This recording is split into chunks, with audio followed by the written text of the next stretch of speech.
बिस्मिल्लाहिर्रहमानिर्रहीम। अस्सलाम वालेकुम नाज़रीन, ये फरवाज़ एनबी न्यूज़। मैं हूं आपका मेज़बान नवाज़ भुट्टो, एक नए व्लॉग के साथ। आपसे वही गुजारिश है कि अभी तक अगर आपने मेरे चैनल को सब्सक्राइब नहीं किया तो प्लीज़ कर लें, बेल आइकन ज़रूर प्रेस करें, लाइक भी कर दिया करें, शेयर ज़रूर किया करें और कोशिश किया करें कि मेरी वीडियो को मुकम्मल देखें ताकि मेरे लिए वॉच टाइम में कोई इशू ना हो सके। पाकिस्तान है वाज़ेह तौर पर BLA और तहरीक तालिबान पाकिस्तान को पाकिस्तान दुश्मन करार देते हुए किसी सूरत मुज़ाकरात न करने का ऐलान किया है। TTP का तो समझ में आता है, लेकिन BLA के हवाले से अगर हम बात करें तो क्या हम ये कह सकते हैं कि रियासत जो है वो बलूचिस्तान से भी मुज़ाकरात नहीं करना चाहती? ये आज का एक अहम तरीन इशू है। आज हमारा व्लॉग इसी पर ही होगा।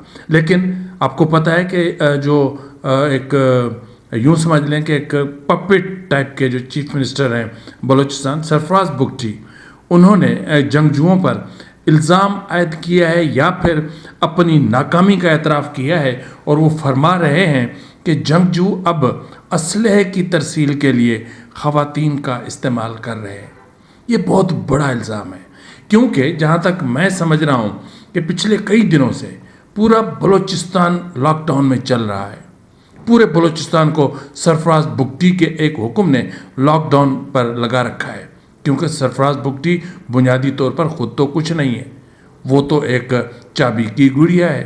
उसको तो मिलिट्री इस्टेब्लिशमेंट जिस तरह की चाबी देगी वो तो उसी तरह करेगा। कहीं 144 है तो कहीं अगर शाहराहों पर पाबंदी है, कहीं ट्रैफिक बंद है, कहीं मार्केट बंद है, कहीं डबल सवारी बंद है, कहीं तालीमी इदारे बंद हैं। सब कुछ तो बलूचिस्तान में बंद है। और फिर इस तरह का इल्ज़ाम आयद कर देना सरफराज बुगटी की तरफ से अपने आप में बहुत अफसोसनाक है। माना कि जो वो कह रहे हैं कि अब ख़वातीन का इस्तेमाल कर जंगजुओं ने अब ख़वातीन का इस्तेमाल करना शुरू कर दिया। ख़वातीन के ज़रिए असलहे की तरसील और दीगर रेकी वगैरह का काम लिए जाते हैं, क्योंकि बलोच रिवायात को मलूज़ खातिर रखते हुए ख़वातीन की तलाशी नहीं ली जा सकती। इसका नाजायज़ फ़ायदा BLA उठाती है। ये भी इल्ज़ाम BLA पर है। रेकी का इल्ज़ाम भी है कि जो रेकी हो रही है, मुख्तलिफ जो एक्शन या जो मुख्तलिफ कार्रवाइयाँ जंगजुओं की तरफ से अमल में आ रही हैं, उसकी रेकी भी ख़वातीन करती हैं। कौन सी ख़वातीन? वो ख़वातीन जो BLA से मुंसलिक है। और असलहे की एक जगह से दूसरी जगह तरसील का काम भी जो है वो BLA से जुड़ी ख़वातीन कर रही हैं। तो फिर रियासत क्या कर रही है? तो उस पर हम आते हैं। लेकिन जिस तरह इन्होंने बात की बलोच रिवायात को मलूज़ खातिर रखते हुए, बलोच रिवायात को सरफराज बुगटी ने, जो रियासती टाउट हैं, एजेंट है, एक पपिट है, उसने जो है वो बलोच रिवायात को कहाँ मलूज़ खातिर रखा है? क्या महजबी बलोच को इतने महीनों तक, 4 महीने से ज़्यादा हो रहे हैं, वो जबरी तौर पर लापता है? क्या ये बलोच रिवायात हैं? डॉक्टर महरंग बलोच, बीबो बलोच, गुलजादी बलोच 8 माह से पाबंद सलासल हैं। क्या ये बलोच रिवायात हैं? क्या इस तरह की रिवायात को आप मलूज़ खातिर रख रहे हैं? मुझे तो आपके बलोच होने पर शक है, तो आप बलोच रिवायात की बात करते हैं। बहरहाल सरफराज बुगटी की तरफ से जो भी कुछ कहा गया ये महज इल्ज़ाम है। उन्होंने सब कुछ कह तो दिया, लेकिन उसके साथ ये नहीं बताया कि वो इस तरह का इल्ज़ाम क्यों आयद कर रहे हैं। क्या उन्होंने कोई ऐसी कोई कार्रवाई होते हुए पकड़ी है? क्या असलहे की तरसील को रोकने के हवाले से कोई इक़दाम कर रहे थे और उसमें ऐसी ख़वातीन को उन्होंने पकड़ा है? या कुछ ख़वातीन ने ड्यूरिंग द इन्वेस्टिगेशन आकर के उन्होंने कहा है कि हम BLA की तरफ से ये काम कर रहे थे?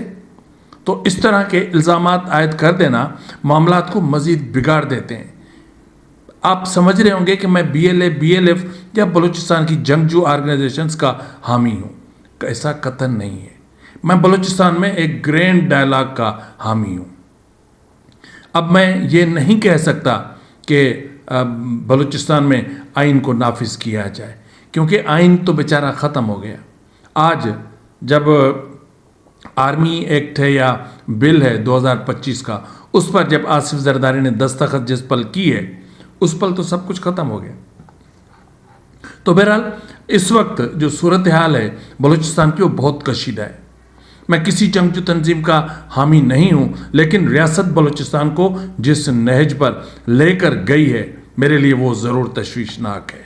मैं इस पर आता हूं, लेकिन सबसे पहले ये मैं आपको बता दूं कि जो मुज़ाकरात के हवाले से बातचीत हुई वो कैसे हुई है। वो ये है कि तर्जुमान दफ्तर खारजा ताहिर हुसैन इंदिराबी, उन्होंने गुज़िश्ता रोज़ वीकली ब्रीफिंग दी और उसमें उन्होंने कहा कि पाकिस्तान ने कभी काबुल की किसी हुकूमत से बातचीत से इनकार नहीं किया।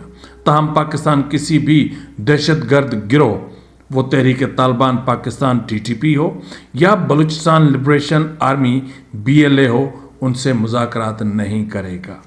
तालिबान कलदम TTP और BLA को अफ़गानिस्तान में पनाह गुज़ीनों के तौर पर ज़ाहिर करने की कोशिश कर रही है। हालांकि ये कोई इंसानी या पनाह गुज़ीनों का मसला नहीं, बल्कि दहशतगर्दों को पनाह गुज़ी ज़ाहिर करने की एक चाल है। तहरीक तालिबान पाकिस्तान और बलोच लिबरेशन आर्मी और दीगर मलेशिया गिरोह पाकिस्तान के दुश्मन हैं। तर्जुमान दफ्तर खारजा ताहिर हुसैन इंदिराबी ने TTP और BLA और दीगर अस्करियत पसंद तंजीमों को पाकिस्तान दुश्मन करार देते हुए खबरदार किया कि इन्हें सहूलत फराहम करने वाले किसी भी मुल्क को पाकिस्तान और उसके अवाम का दोस्त नहीं समझा जा सकता। पाकिस्तान की सबसे बड़ी तशवीश अफगान सरजमीन पर TTP, BLA और दीगर गिरोहों की मौजूदगी है। ठीक है जी, अब उन्होंने वाज़े तौर पर लकीर खींच दी कि अब TTP हो, BLA हो, इनसे मुज़ाकरात नहीं हो सकते। अलबत्ता जहाँ जिस चीज़ की ज़रूरत थी वो ये थी कि ज़रूरत पड़ने पर बलूचिस्तान की जो पॉलिटिकल फोर्सेस हैं उनके साथ मुज़ाकरात किए जा सकते हैं बलूचिस्तान के इशू पर, लेकिन उन्होंने बलूचिस्तान पर भी मुज़ाकरात के दरवाजे बंद कर दिए क्योंकि रियासत अब बलूचिस्तान के साथ मुज़ाकरात करना ही नहीं चाहती, क्योंकि इसके हवाले से फिर बहुत सारी चीज़ें आती हैं। BLA और पाकिस्तान की राहें तो उसी दिन जुदा हो गई थीं जब पाकिस्तान ने उन्हें न सिर्फ खुद बल्कि चीन, ईरान, बरतानिया, यहाँ तक कि अमेरिका से आलमी दहशतगर्द करार दिलवाया था।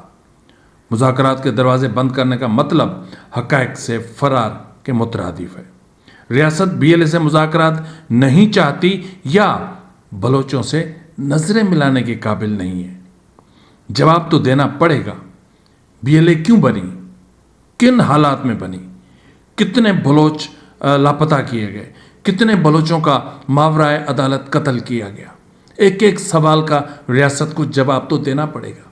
रियासत को बताना पड़ेगा कि बलूचिस्तान में तैनात होने वाले कितने फौजी अफसरान ने कितनी जो है वो एक मिसमैनेजमेंट करके या फिर बॉर्डर सिक्योरिटी मैनेजमेंट में अपने लोगों को खड़ा करके कितने बिलियंस किए स्मगलिंग की है, कितने अरबों रुपए कमाए।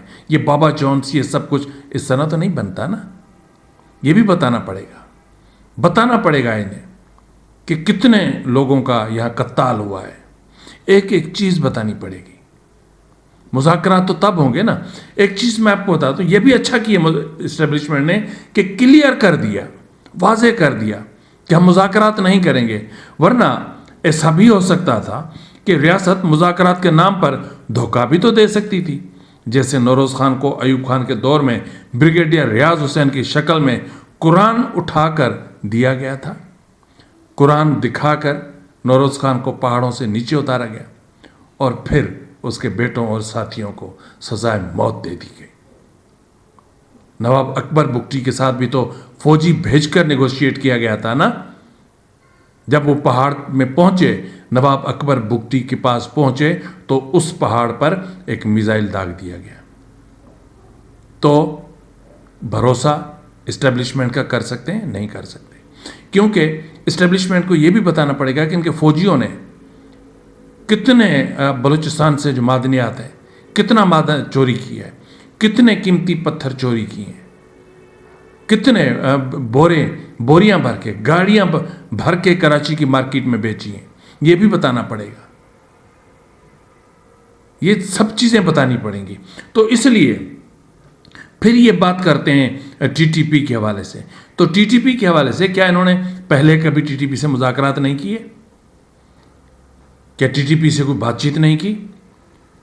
मैं तो हैरान हूं कि जो TTP अपना इसके साथ पाकिस्तान के साथ जो पहले मुज़ाकरात हुए थे वो चीज़ें देखें तो आप खुद हैरान हो जाएंगे कि सच बहुत कड़वा होता है, यह आप जहन में रख लें।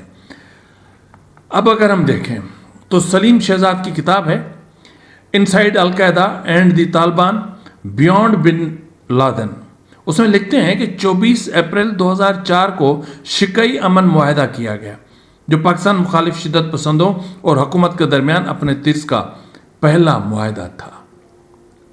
तो वो कौन थे? फिर आगे चले, अक्टूबर 2021 में रियासत और टीटीपी के दरमियान मुज़ाकरात हुए, अमन मुआहदे हुए, सीज़ फायर हुए। 3 अक्टूबर 2021 को उस वक्त के वज़ीर आज़म इमरान खान ने तुर्किया की जो टीवी चैनल टीआरटी न्यूज़, उनको इंटरव्यू देते हुए कहा था कि पाकिस्तान कलअदम तहरीक तालिबान पाकिस्तान से यानी टीटीपी के मुख्तलिफ गिरोहों के साथ मुज़ाकरात कर रहा है। बिल्कुल उन्होंने एक्सेप्ट किया था, और ऐसी ही खबर डॉन में भी शाया हुई थी कि हम टीटीपी के साथ मुज़ाकरात कर रहे हैं। तो ये सिलसिले जो चलते रहे, मुज़ाकरात जब आपके मुफाद में था तो आप मुज़ाकरात कर रहे थे। कितने 90,000 जो है वो पाकिस्तानियों की ज़िंदगियां कुर्बान हुई हैं टीटीपी के साथ 17-18 साल जंग में। ये आपको पता है ना, कितने 100 बिलियन डॉलर, मेरे ख्याल में 1000 से ऊपर है बिलियन डॉलर हमारी मुल्क की मईशत का जनाजा निकाल के रख दिया इस्टेब्लिशमेंट के गलत पॉलिसीज़ ने, कि निगोशिएशन की पॉलिसीज़ ने। उस वक्त निगोशिएट नहीं करना चाहिए था, लेकिन करना तो उस वक्त भी नहीं चाहिए था जब मिलिट्री इस्टेब्लिशमेंट तालिबान को बना रही थी, जब तालिबान को ट्रेनिंग दे रही थी, जब ट्रेनिंग कैंप खोल रखे थे। ये सब कुछ तो उस वक्त नहीं होना चाहिए था। फिर जब इनके घरों पर में मुआवजे पहुंचते थे, फिर 93,000 टेररिस्ट तैयार करके आपने अमेरिका की जंग लड़ी अफगानिस्तान में, तो वो क्या था? आज अगर रियासत लड़ रही है 18 साल से, तो किसी और से नहीं लड़ रही, ये अपने आप से लड़ रही है, क्योंकि ये जो टीटीपी है ये तो खुद रियासत का एक बाजू था। और आज बात करते हैं, हाँ अलबत्ता मैं बीएलएफ या दीगर जो बलूचिस्तान का जो इशू है वो देखें, टीटीपी और बीएलए में अलायंस हो सकता है और हो भी गया है मेरे ख्याल में। जहाँ तक मेरे ज़राए कह रहे हैं कि बहुत सारे इशूज़ हैं जिन पर इनमें इत्तेहाद हुआ है, वो तो इत्तेहाद हो सकता है, लेकिन मसला ये है कि बलूचिस्तान पर इस्टेब्लिशमेंट की तरफ से मुज़ाकरात के दरवाजे बंद कर देना, यानी नॉन काइनेटिक रास्ता आप बंद करके और काइनेटिक वे ढूंढें सिर्फ ऐसी रिपोर्ट्स की बुनियाद पर कि इस वक्त बलूचिस्तान में जो जंगजुओं की तादाद है वो 2000 नहीं है, वो 6000 नहीं है, वो तो 500-600 है। वो तो इतने असरअंदाज थोड़ी होते हैं कि शाहराहें बंद कर दें। इसी तरह की रिपोर्ट्स आती हैं ना आपके पास, असेसमेंट रिपोर्ट्स ऐसी ही आती हैं ना, ये गलत है। जब पूरा बलूचिस्तान उन्होंने शाहराहों पर आकर जो है वो स्नैप चेकिंग करते हैं, जब शहरों के शहर कब्जा कर लेते हैं, जब जहरी 11 अगस्त के बाद से 1.5 माह तक उनके कंट्रोल में रहता है, जब आपके लोग यानी मिलिट्री के जो जवान हैं उनसे असलहा छीन लिया जाता है, जब थानों पर कब्जे कर लिए जाते हैं, जब थानों से असलहा उठा लिया जाता है, जब कैदियों को उठा लिया जाता है, जब कंस्ट्रक्शन कंपनीज के जो मुलाजमीन हैं, इस वक्त 30 से ज़्यादा मुलाजमीन कंस्ट्रक्शन कंपनीज के इन जो है वो जंगजुओं के पास है। क्या किसी को याद भी है? उनमें सिंधी भी हैं, उसमें डी बलोच में काम करने वाले सिंधी भी हैं। रिसेंटली जीए सिंध कौमी मास के हबीबुल्लाह भुट्टो साहब हैं, उन्होंने बीएलए और दीगर ऑर्गेनाइजेशन से अपील की थी कि सिंधियों को छोड़ दिया जाए। तो अगर मेरा व्लॉग भी किसी सतह तक किसी हद तक कहीं पहुंच रहा है तो मैं भी अपील करूंगा कि खुदा के वास्ते सिंधियों को छोड़ दें। हम बहुत मार खाए हुए हैं, हम बहुत मजलूम हैं। ये अगर सिकंदर जतोई का और आपका झगड़ा है तो ये आपका अपना मसला है। अगर रिज़्क़ के तलाश में हम अब बलूचिस्तान आते हैं तो मेरे ख्याल में ये कोई गलत बात नहीं है। सिंध का एक बड़ा हिस्सा बलोचों से आबाद है। कश्मोर हो, जकाबाद हो, ठुल्लो, बडानी हो, लाड़काना हो, दादू हो, पूरा इलाका लयारी तक, लसबेला तक हब तक जहां जहां बलूचिस्तान की और सिंध की सरहदें मिलती हैं, हम सब एक हैं। तो फिर हमारे साथ इतनी नफरत तो ना करो ना, उनको छोड़ दो। मैं अपील कर रहा हूं आपसे फरवाज NB न्यूज़ के प्लेटफॉर्म से कि जितने भी सिंधी इस वक्त आपकी तहवील में हैं उनको छोड़ दें। तो इस तरह मैं जो है वो बात कर रहे हैं जिस तरह मुज़ाकरात के हवाले से, तो इस्टेब्लिशमेंट ने दो टोक अल्फाज में वाज़े कर दिया ये जंग मादनियात की जंग है। क्योंकि अगर हम देखें तो पाकिस्तान दुनिया की सबसे माला माल मादनी पट्टियों में से एक पर वाक़ है, लेकिन इसका बड़ा हिस्सा आलमी मादनी पैदावार में सिर्फ 0.15% और मुल्क की GDP में 2 से 3% है। ये बहुत अब कम है। मुल्क में मौजूद 92 मालूम मादनियात में से तकरीबन 90% अब तक गैर दरियाफ्त शुदा है।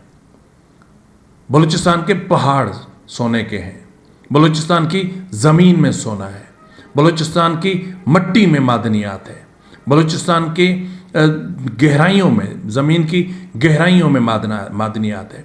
बलूचिस्तान का हर पहाड़ नायाब है, बलूचिस्तान का हर पहाड़ अपने आप में ख़जाने से भरा हुआ है।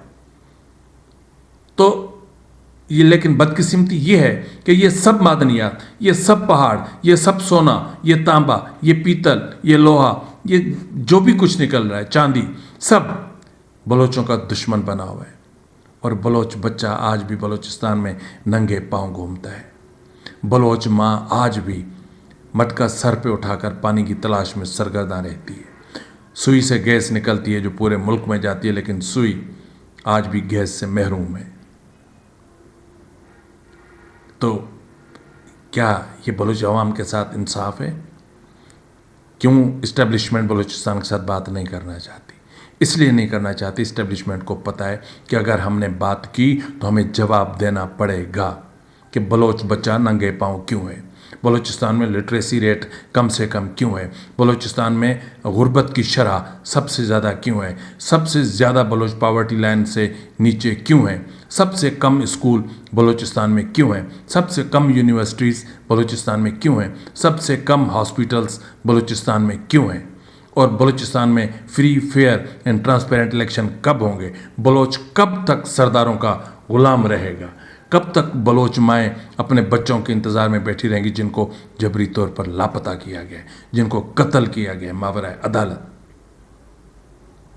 तो बहरहाल अगर इस मुल्क के निज़ाम को, क्योंकि जो ये तरमीम हुई है 27वीं और उसके बाद जो 28वीं आ रही, उसके बाद मैं पाकिस्तान को मुनज़्ज़म मुत्तहद नहीं देख पा रहा। पाकिस्तान का अदालती निज़ाम ख़त्म हो चुका, अदालतों ने अपने पाँव पर कुल्हाड़ी मारी और अदालतों ने खुद पूरे अदालती निज़ाम को तहस नहस कर दिया, जबर किया। जिनके जो है वो जूते पॉलिश करके जजेस फैसले लिखा करते थे, आज उन्होंने ही इन्हीं जजेस के वो हाथ ही काट दिए जो वज़ीर आज़म को इक़्तिदार से बाहर कर दिया करते थे। फिलहाल के लिए इतना ही, मिलते हैं अगले प्रोग्राम में, तब तक इजाज़त दीजिए। फ़ी अमान अल्लाह।